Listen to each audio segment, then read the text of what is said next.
Salut tout le monde, c'est Imer. Alors aujourd'hui on se retrouve pour un tutoriel comment créer un HUD avec After Effects. Comme j'ai vu des gens qui voulaient des tutoriels parce que j'en fais pas assez en ce moment à cause de mes montages. Et ben je vais en faire un là sur comment faire un HUD comme pas mal de gens ont aimé et j'ai déjà eu des demandes de gens qui voulaient que je fasse ça.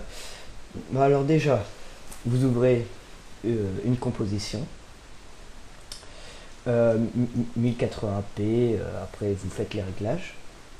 Alors on va faire un nouveau édition, enfin calque, créer nouveau solide, alors bleu comme vous voulez. Euh, voilà.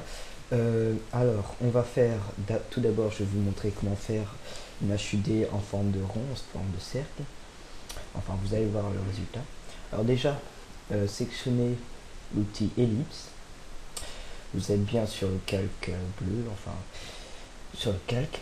Alors vous visez le centre, vous cliquez enfoncé et vous étendez.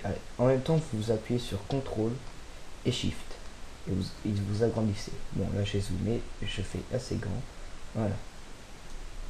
Alors déjà, on a déjà un masque. Maintenant il en faut un deuxième pour couper l'intérieur. On va faire un deuxième. Pareil. CTRL et SHIFT pour que ça soit un cercle qui reste de même proportion. Alors là ça fait rien. Il faut faire le deuxième casque une soustraction, le mettre en mode soustraction. Agrandissez-le un tout petit peu. Non, je pense que ça ira. Alors là, il va falloir le mettre dans une précomposition, le calque. Alors il faut cocher transférer tous les attributs d'une nouvelle composition. Une, une, une, une fois que c'est fait, on va faire d'autres masques, cette fois outil rectangle. On en met un, de taille comme on veut, on fait inverser, on en met un deuxième, ou autant que vous voulez. Pareil, soustraction, voilà, une soustraction. Là, il faudra mettre plusieurs cercles, on va leur faire une rotation. Déjà, on va faire une rotation au premier. On va cliquer sur le chrono pour faire une transition de rotation. Pardon. Alors, on va aller un peu plus loin. Bon, là, je suis sur un projet avec beaucoup de secondes, donc on va faire 10 secondes déjà. On va faire tourner. Voilà, 360. Voilà. On va copier le calque et le dupliquer. Donc CTRL-C, CTRL-V. 3 fois, ou enfin autant que vous voulez. On en prend un autre. Bon, on se met à 0. Voilà. On rétrécit. Toujours avec CTRL-SHIFT. Comme ça. Pareil pour le troisième. Qu'on rétrécit, qu'on met à peu près comme on veut. Alors là, c'est bien, c'est beaucoup trop, c'est dans le même sens et ça fait pas très bien. Il va falloir qu'on inverse les rotations, qu'on accélère ou qu'on ralentit. Alors là, on va inverser les valeurs clés. On va mettre celle de derrière devant l'autre et l'autre, on va la remettre à 10 secondes ou plus loin ou plus près. Le troisième pareil, sauf qu'on va faire un peu moins rapide ou plus rapide, ça dépend. Voilà, j'ai rapproché comme ça, c'est un peu moins rapide. Voilà ce que ça donne. On va peut-être rajouter un nouveau calque, bon là bleu, avec un cercle au milieu, pour faire un peu mieux. CTRL SHIFT toujours. Voilà. Alors, voilà ce que ça donne au final. Alors, pour faire un peu mieux, on peut... Alors, on met tout dans une précomposition. Là, c'est coché d'office. On va faire effet, esthétique, lueur diffuse. Alors là, ça sera pour ajouter un peu plus de... que ça fasse un peu plus HUD. On va mettre rayonnant comme vous voulez, c'est à vous de voir. On va plutôt mettre 2 d'intensité. On va baisser le seuil. On va mettre 1,5. 40 de rayon. Après,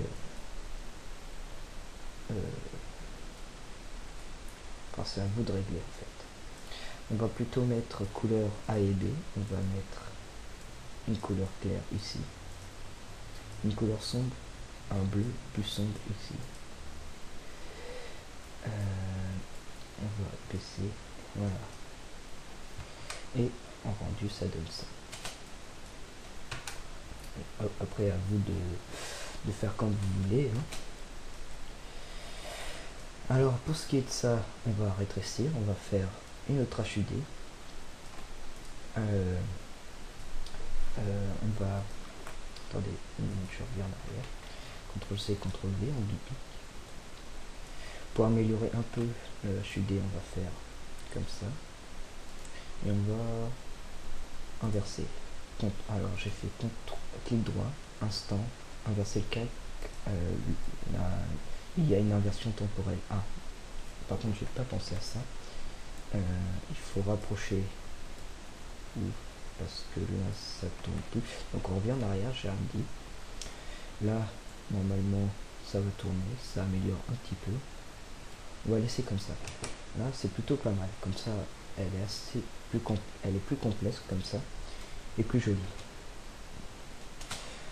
C'est très bien comme ça. Alors maintenant, on est tout dans une composition parce qu'après c'est le bordel. Je vais vous montrer d'autres HUD. On va mettre ça là. Alors on va faire déjà, pour le faire apparaître, on va faire un truc un peu plus joli. On va faire un truc vraiment à la façon d'une HUD. On va faire chrono, on va cliquer sur l'échelle. On va déplacer la valeur un peu plus loin dans le temps. On va afficher masque, option et mode. On va cocher le flou directionnel. On va aussi le cocher là pour qu'il apparaisse. Et là, dans l'échelle, on va mettre 0%. Comme ça, ça va faire un effet d'apparition rapide. Attendez, on ne voit pas beaucoup, il faut rapprocher encore les valeurs. Alors, on voit que ça fait un petit effet de flou, très sympa. Plus on rapproche, plus ça rend flou. Voilà. Après, on peut, si on veut, en rajouter un effet d'opacité qui fait croire que ça apparaît. En gros, on va mettre 100 là, 50 là, 80 là, 30% là, 100% là. Voilà. Ce qui donne,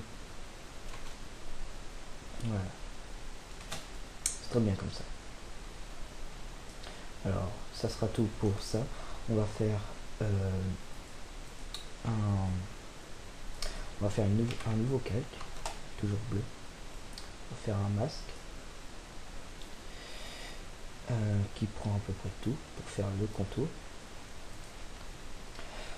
On va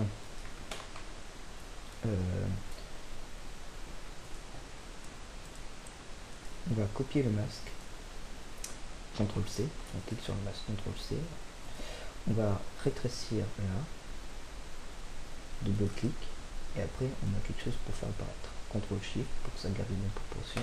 Attendez, je reviens en arrière, on rétrécit un tout petit peu. On va faire CTRL-V pour recoller l'ancienne version du masque. On va faire, que je réfléchisse, une limite, intersection, inversé. Alors le premier masque qui est celui de l'intérieur, je crois, oui, et on va le mettre en inversé. Le deuxième, on va le mettre en mode intersection et normal. On va lui rajouter, je vais reprendre ma lueur diffuse de la HUD. On va la recoller. Voilà. Bon, je fais des HUD assez simples, mais toujours belles, pour que vous compreniez à peu près comment ça marche. Alors toujours, on va faire un effet de direction d'allumage. On va faire pareil échelle. On va déplacer la valeur de 100%. On va mettre 0. On a bien sûr mis un flou. On va décaler un tout petit peu la chute du rond, du cercle. Voilà. Comme ça, ça fait un effet d'apparition. On peut toujours rajouter un effet d'opacité, mais là, j'en vois pas trop d'utilité pour, comme vous avez, l'important c'est que vous avez compris. Alors, je vais vous montrer un autre effet HUD assez sympa, qui est celui des chiffres qui apparaissent et qui augmentent. Alors déjà, on va faire un texte où on va rentrer la valeur 1, enfin comme vous voulez. On va aller déplier texte, on va faire Alt-clic sur le chrono cette fois, pour qu'on puisse rentrer une valeur. Alors, on va rentrer cette phrase-là exactement, mat.round, entre parenthèses 1000 plus time fois 10 000. Enfin, alors, je vais vous expliquer. Alors, le 1000, c'est une valeur affine, exactement, si on veut savoir. Le 1000, c'est le nombre de départ, et ça va augmenter selon le temps de 10 000. Donc, en fait, ça va faire le temps fois 10 000. On rentre cette formule-là dans l'endroit que c'est mis, et ça va augmenter au fil du temps. Voilà un HUD assez simple à réaliser, très intéressant, qu'on peut rétrécir. Hein. On va le rétrécir un petit peu. On peut en mettre plusieurs décalés un peu partout. J'en ai plusieurs, je sais pas. Donc lui, je vais plutôt mettre plus 10 000 de départ. Plus 10 000 au départ, donc on va rajouter un 0. Hop là. C'est assez simple à réaliser. Voilà. Je vais le rétrécir un peu plus sinon. Après, c'est à vous de faire selon votre imagination. On va peut-être rajouter aussi un effet de lueur diffuse. Voilà. Voilà, très bien. Alors pareil, on va mettre un effet de transition sur les deux. Transformer, c'est toujours pareil. Il faut mettre direction O2. Faire un peu plus rapide. Échelle, j'ai sélectionné les deux, comme ça fait échelle 2. Et là, 0. Normalement, il a dû me faire O2. Voilà. Alors c'est un peu lent par contre, il va falloir que je rapproche les deux valeurs. Voilà. C'est juste pour que vous compreniez. Voilà, alors on peut faire que ce qu'on peut faire d'autre comme HUD intéressant. Alors on va faire une barre qui baisse et qui monte. Vous allez voir. On va faire un nouveau calque, toujours bleu hein, pour le moment, pas faire quelque chose d'extrêmement complexe. On va faire un masque rectangulaire. Voilà. On va... Attendez une minute, je viens de penser à autre chose. On va plutôt faire comme ça. On va faire inverser. Non, c'est pas bon. J'ai un... On refait comme ça. On va le mettre dans une précomposition. Toujours transférer tous les attributs, non pas à l'autre. On va mettre plusieurs petits inversés, toujours.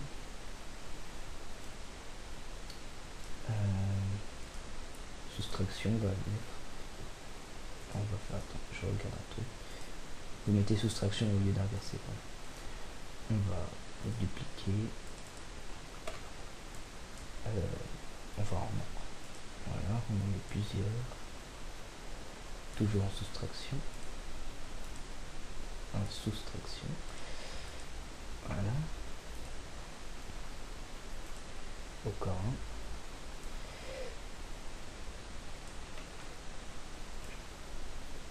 Voilà. Après on va faire un cadre. Déjà, j'en ai un tout petit dernier. Voilà, après c'est à vous de doser comme vous voulez. Je vais l'inverser parce que esthétiquement je préférerais dans l'autre sens. Mais moi 100%, ça vous n'êtes pas obligé. Je veux pas qu'il soit libre. Faites pas ce que je fais, c'est juste esthétiquement je préfère. Voilà, je préfère qu'il soit comme ça. Alors maintenant on va mettre dans une autre précomposition. Je pense que ça sera mieux pour s'y retrouver un peu mieux. On va faire aussi un masque qui aura une opacité, là c'est contrôle progressif du masque. Opacité, après c'est à vous de décider si on met, enfin pas une opacité, un contour progressif, c'est à vous de le décider. On va faire un tracé du masque différence selon. Alors au début on va le mettre à 0. Oh. Ouais. On va le mettre à 0. On va le mettre plus décalé. Voilà. Et là on va l'augmenter. On ce qui est tout petit. Pour l'attraper, c'est la galère. Voilà. On va, la valeur sera de. Je vais bien sûr cliquer sur le chrono, comme ça j'ai des valeurs. Voilà. Je vais un peu plus loin, je baisse la valeur. Enfin, je baisse le calque. Hein. Voilà. Je vais faire des allers-retours en fait. On va voir ce que ça donne.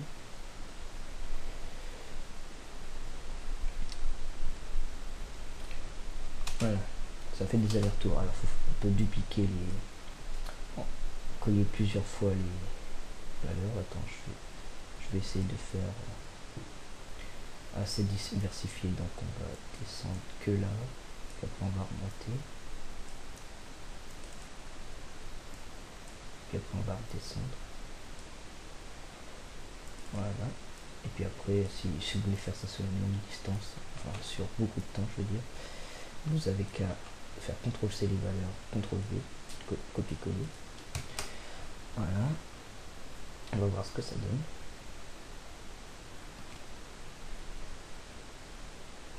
En gros, ça fait ça jusqu'au bout. Voilà, très bien. On va faire une lueur diffuse, hein, comme sur tous. Hein.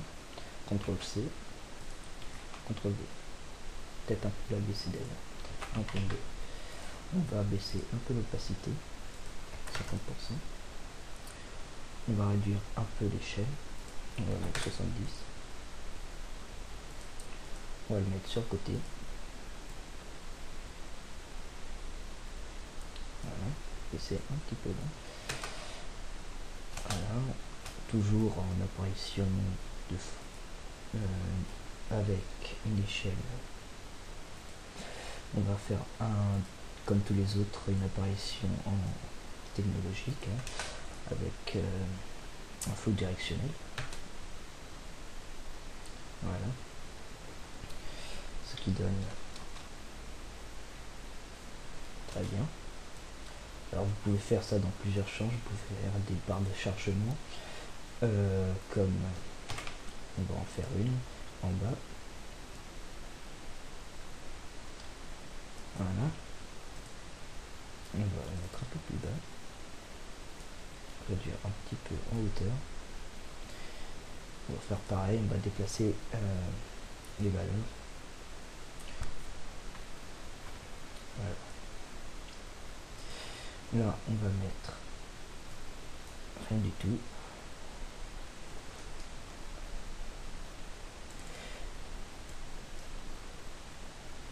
Voilà. On va baisser pour qu'elle soit toute petite. Là, elle va monter.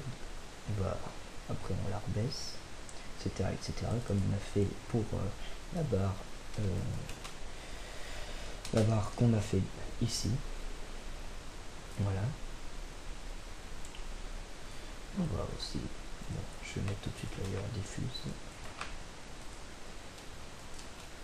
Au pire, la lueur diffuse, on peut tout regrouper en une seule précomposition et on met la lueur diffuse juste après, mais bon, là, je n'y ai pas pensé.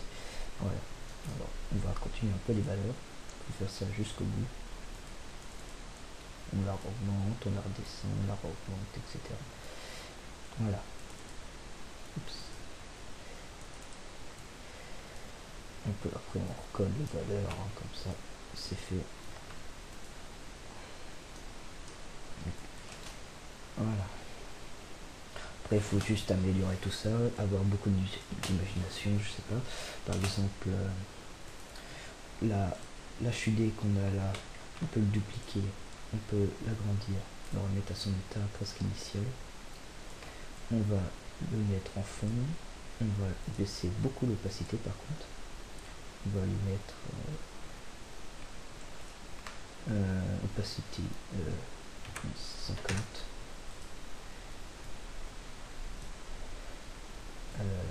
Je sais pas si ça a marché, mais j'ai pas l'impression. Non, parce que là j'ai fait une opacité déjà. On va remettre dans une précomposition d'abord. Attendez, l'échelle là ça va pas. L'échelle on va pas du tout. On va tac supprimer les valeurs.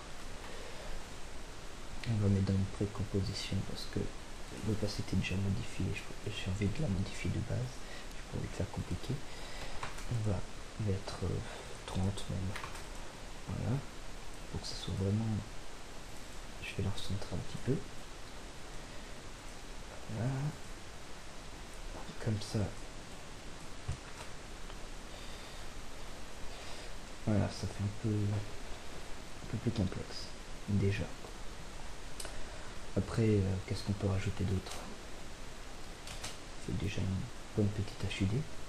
Après, on peut faire des HUD bien sûr avec Cinema 4D, on fait un objet, on fait l'objet, puis après on le met en rendu filaire. Pour faire, je vais vous montrer tout de suite d'ailleurs. Je vais vous faire ça. On va allumer Cinema 4D. On va faire un objet pas complexe, hein, parce que c'est intéressant de savoir faire ça. Très franchement, je trouve ça très sympathique qu'on puisse faire ça sans utiliser de plugins. Alors là, par exemple, je vais prendre un cube. Si vous avez un objet déjà fait, vous trouvez sur le net, je vais vous montrer. Je vais faire un peu plus complexe qu'un cube parce qu'après c'est pas génial. Vous intéressez pas à faire ça, c'est pas très intéressant. Alors on va juste pour montrer. Voilà. Et là, bon, voilà, c'est un peu plus complexe. Pour faire un rendu filaire, on va aller dans rendu, réglage de rendu, effet, et là on va faire rendu celluleux. On va cocher arrête on va mettre blanc, et couleur de fond on va mettre noir. Voilà. Et là on va faire le rendu et on va voir qu'il y a le rendu filaire qui est très très intéressant. Après on va pouvoir animer. J'ai déjà montré dans un autre tuto, mais je vais vous montrer vite fait. On va, hop là, pour faire une valeur là. Voilà, comme ça, on va voir un rendu filaire qui tourne d'un objet, c'est très joli. Voilà, je vous montre vite fait ce que ça peut donner. Vous pouvez faire ça pour un... Après, vous pouvez bien sûr l'intégrer dans After Effects, qui peut faire une très belle HUD. Hein. Je peux presque vous montrer avec une sphère. Hein. Ouais, là, ça, on va pas le faire. Enfin voilà, vous avez compris. Puis après, on intègre dans Cinema 4D, ça peut faire de très jolis rendus d'HUD. Donc je pense que ça sera tout comme tutoriel, puisque je compte faire plutôt des tutoriels assez courts et avec assez réguliers. Comme ça, vous pourrez savoir un peu toutes les semaines une nouvelle chose sur After Effects ou Cinema 4D. Peut-être que bien sûr plus tard j'apprendrai sur d'autres logiciels, mais personnellement je trouve que c'est les deux plus intéressants, et comme je suis en ce moment beaucoup dans l'animation et le montage, je me dis que autant vous montrer ce que je fais en ce moment et vous l'apprendre, parce que ça, c'est vrai que c'est vraiment beau et que ça vous intéresse souvent beaucoup. Alors je vous dis salut à tous. Merci d'avoir regardé ce tutoriel, j'espère que ça va vous plaire parce que j'ai eu pas mal de demandes sur les tutos et HUD. Si vous avez encore d'autres demandes, je peux vous montrer. Si vous avez d'autres demandes, n'hésitez pas à me les envoyer. Je ferai ça peut-être une fois par semaine. Enfin, ça, on verra parce que là, je vais reprendre les cours. Ça, en tout cas, merci à tous. À la prochaine fois. Bye.